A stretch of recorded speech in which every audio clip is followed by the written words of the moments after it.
are going to do all of chapter 7 and then a first couple verses of 8. So last week we left off with Haman humiliated. Okay, remember he was forced to parade Mordecai through the streets. Mordecai was wearing the royal robes, right? And this was the same day that Haman had planned on asking for Mordecai's head, right? Okay. So Haman returns home. He's completely embarrassed. And remember what his own wife and friends tell him.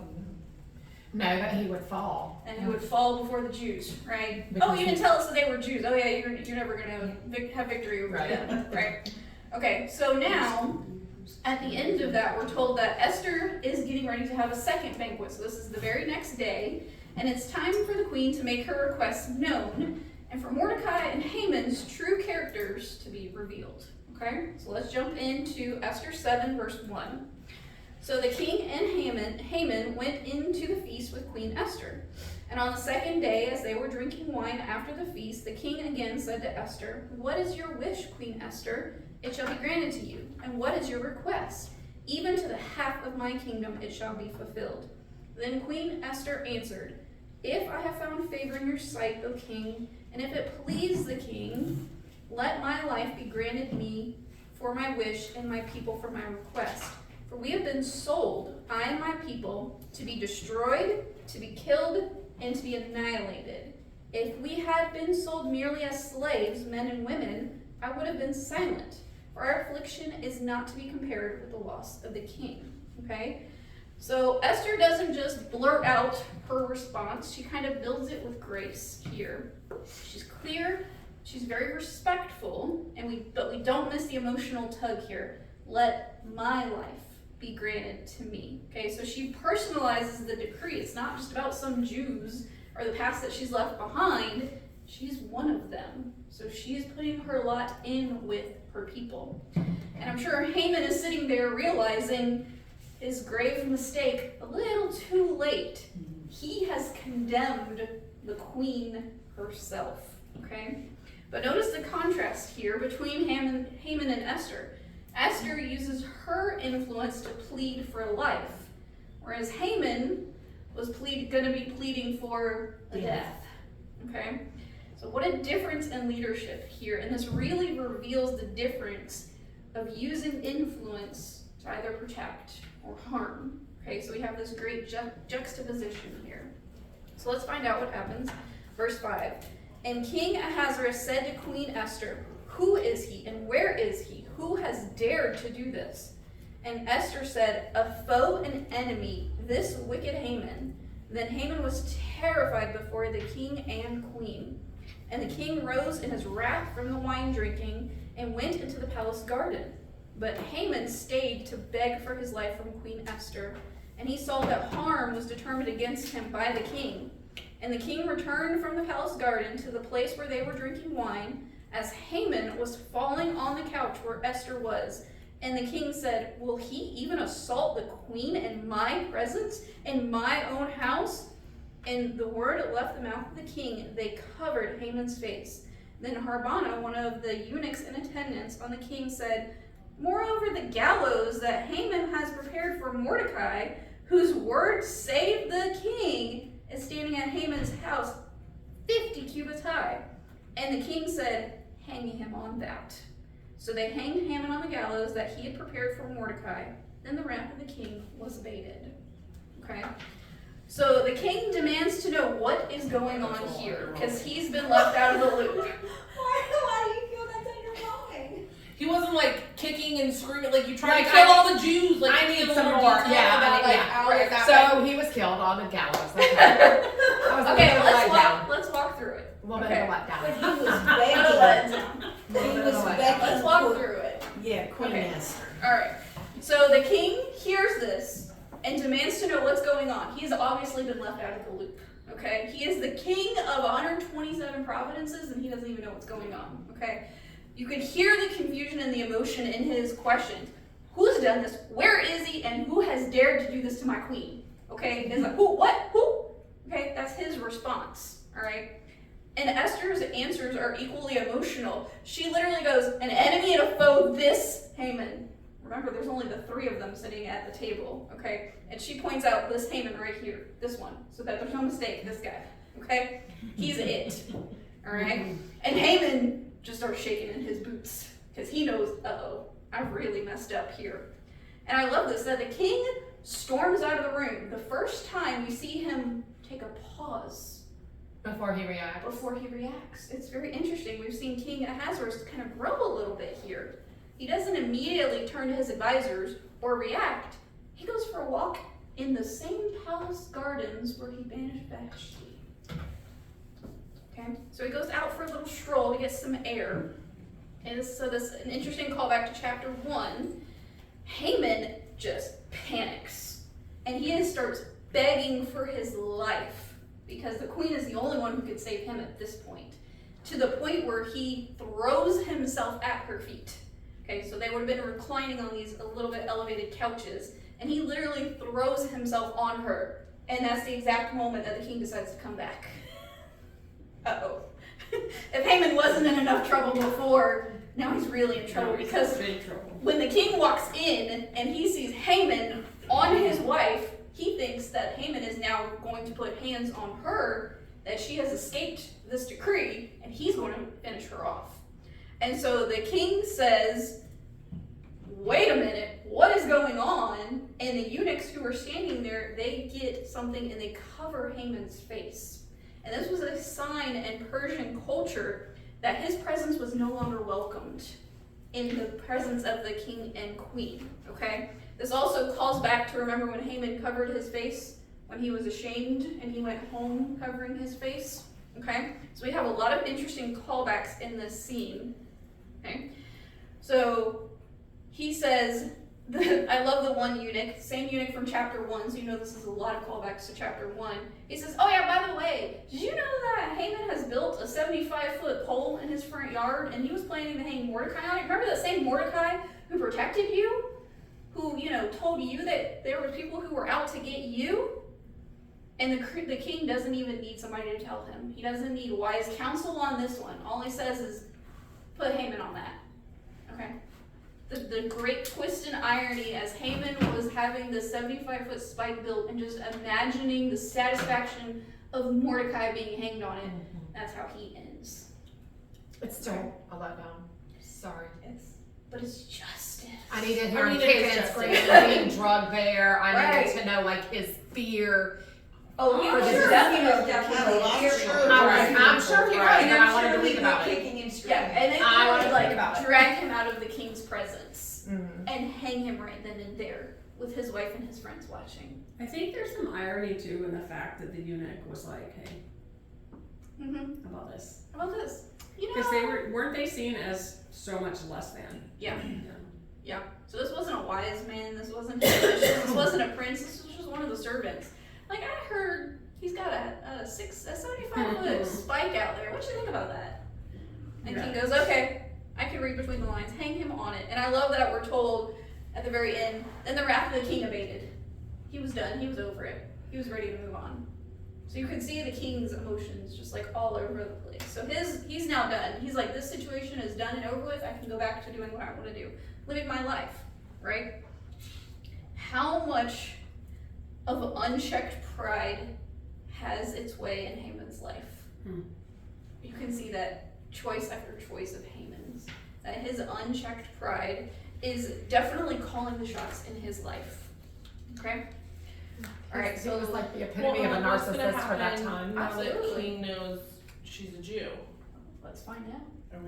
Do I get that today, or do I have to wait till next week? You get some of it today. We get a little sneak peek. So Esther does continue. Chapter 8, verse 1. On that day, same day, King Ahasuerus gave to Queen Esther the house of Haman, the enemy of the Jews. And Mordecai came before the king, for Esther had told what he was to her. And the king took off his signet ring, which he had taken from Haman, and gave it to Mordecai. And Esther set Mordecai over the house of Haman. Okay, so we see this great reversal here.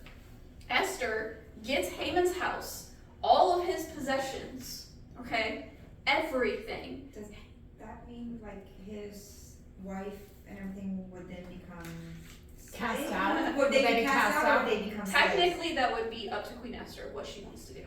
So She could could either enslave them. let them be and have them be under her control, or they would have the choice of, okay, I need you evicted from this property. So does that mean now Queen Esther wouldn't live in the castle, or does that just mean she has She just control over owns it. Haman's estate? Yeah, she just Okay. Yeah. So she would stay in the castle. She would just Yes. appoint people to run that, which she appointed Mordecai. Yes. So that's what we get to. Yes. Okay.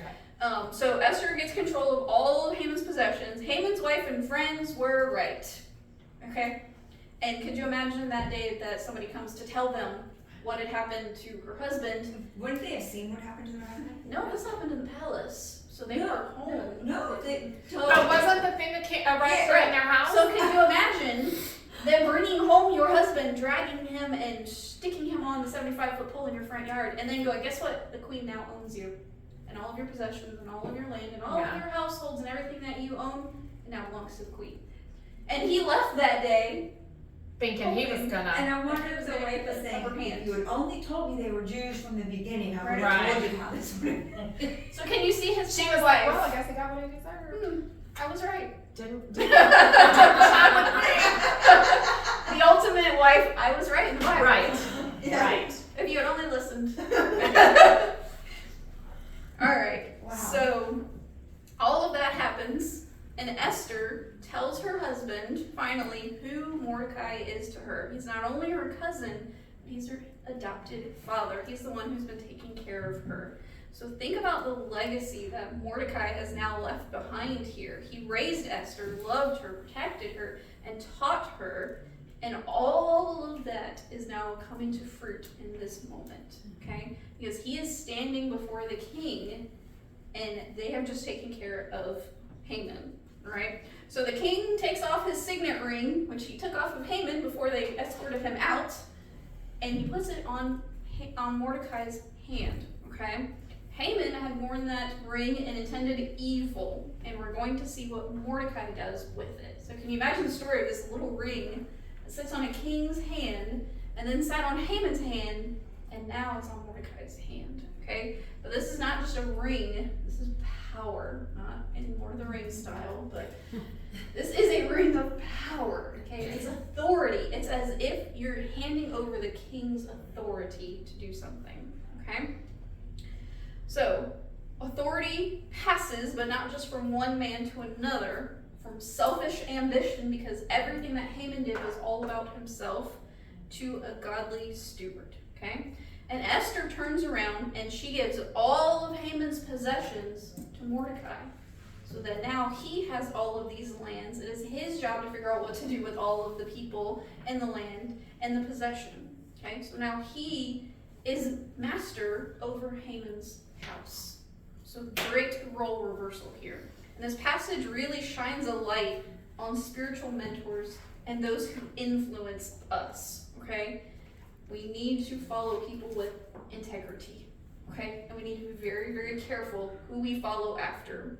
Because we see in Haman's case that his wife and his friends really weren't following after him. Remember, they were like, you're pretty much a fool. You're going to fall, you're going to be defeated. But we see, on the other hand, we see Mordecai and his great leadership in Esther's life to get us to this point. But the story doesn't end there. Lest we forget, there's still a decree hanging out there over the Jews' head that they're going to be massacred in about 8 months, okay? If something isn't done. So here's what is done. Verse 3. Then Esther spoke again to the king. She fell at his feet and wept and pleaded with him to avert the evil plan of Haman the Agagite and the plot that he had deceived against the Jews. When the king held out the golden scepter to Esther, Esther rose and stood before the king. And she said, if it please the king, and if I have found favor in his sight, and if the thing seems right before the king, and I am pleasing in his eyes, right? She's really buttering him up here. Okay. Let an order be written to revoke the letters devised by Haman the Agagite, the son of Hammedatha, which he wrote to destroy the Jews who were in all the provinces of the king. For how can I bear to see the calamity that is coming to my people? How can I bear to see the destruction of my kindred? Then King Ahasuerus said to Queen Esther and to Mordecai the Jew, behold, I have given Esther the house of Haman, and they have hanged him on the gallows, because he intended to lay hands on the Jews. But you may write as you please with regard to the Jews in the name of the king, and seal it with the king's ring. For an edict written in the name of the king and sealed with the king's ring cannot be revoked. Okay? But didn't I ask that last week? Didn't I say if he could invoke the Yes. death, couldn't he revoke it? No. And I'll tell you why. But isn't that what he just said? He said you can write another edict. Which So- would then, it could cancel out the one that's already Well, there. we're gonna see it doesn't necessarily cancel it out. It kind of gives a different option for the Jews. Okay. So here's the thing that kings and leaders could not revoke, especially in Persian culture, because your word was supposed to be your word. So if you were a person who said one thing and then brought it back and said, oh, well, I didn't mean that, that means that your word no longer carries authority. And so for the king to carry the authority of the kingdom, he could not revoke anything that became law, okay? So it's kind of like we want people to be honest when they say no or yes. So the Bible says, let your yes be yes, let your no be no, and don't revoke it. So that's why he can't just pull it back. He can't just say decree is null and void. Okay, so yes, they have to write another decree, right? So even after Haman is gone, the decree still stands, but Esther once again goes bravely before her husband, because why?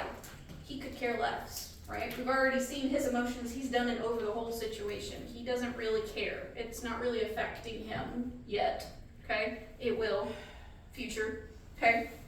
So she bravely goes to intercede again, and she doesn't relax now that her life has been spared, because she knows that now the king knows what's up. He's going to protect his queen, but she speaks for her people, okay? And the king gives Mordecai permission to write a new decree, and Mordecai uses his power not for revenge, which he has every right to, but for rescue. And this really mirrors the heart of a godly father, the one who protects and leads with wisdom, okay? Compared to Haman's example, who was a man who would rather wipe out an entire race of people than let his prize be bruised. Okay? So we see a great difference in these two fathers. And this contrast serves to remind us that to have patient faithfulness and to help us see the importance of leaving behind a legacy on how we influence other people. Okay? Because we can have great influence over other people, just as we see Haman and Mordecai have.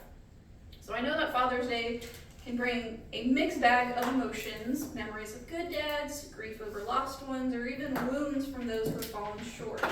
But this passage reminds us that our influence doesn't depend on biology. Remember, Mordecai wasn't her biological father. He was her adoptive father.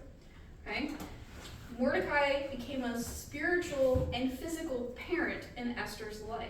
And we need to have men and women in our lives like that. People who will model faith and raise us up with courage and compassion and wisdom. So while Haman shows us how pride can poison your legacy, Mordecai shows us how faithful integrity can shape generations. Okay? So let's ask ourselves today, who are we raising? Who are we influencing? What kind of legacy do you want to leave behind? Okay? So we are going to stop there for today. Quick question, what's the significance of the fact that the king extended the gold scepter again? So once again, she would have had to come before him to ask a request. And so that was the you're welcome, not chop her head off. So if you didn't get the golden scepter, Yeah. you were in trouble. they had men with axes ready standing there, and if you came before the king and he did not put that scepter out, axe down on your neck. Is that even if the king had said, yes, I will see you, but if he didn't have what your request was, he could still say, off with your head? You could still say off with your head. Where do you think we get it from? Yeah. Get it from So- Persian so culture. So this request came at a different time from, Yeah, like, he's is it all over the it. same day or? He's over it. He goes back to doing king stuff. And then she has to go before him again. Well, it was She the has a second request. feast, so it couldn't have been the same day, right? And I don't know if it's the same day or the next day. It just Like, says I that felt she like it went was the before felt king. like it was the next day, because Haman had time to go home and tell his wife what happened, and then he went back And for then the he called back. second. Well, The no, second because feast, it's yeah. not, I mean, well, this is a different day I mean, it's The it's second actually. feast. She's saying when Esther goes before him for the second time, is it the day of the second feast or is it a third day? We don't know. Oh. It just says that she came before him again. Could have been a couple days later. We don't really know. Yeah, but she would have had to, because she has a formal request, so she has to do it in a formal setting. She can't just like turn to him at the feast and be like, I have another request. Remember, This you wasn't only get like pillow one. talk, in other words. Yeah, this wasn't pillow talk. This was a formal royal request. So she would have had to go before him while he was on the throne. Yeah. And he didn't call her.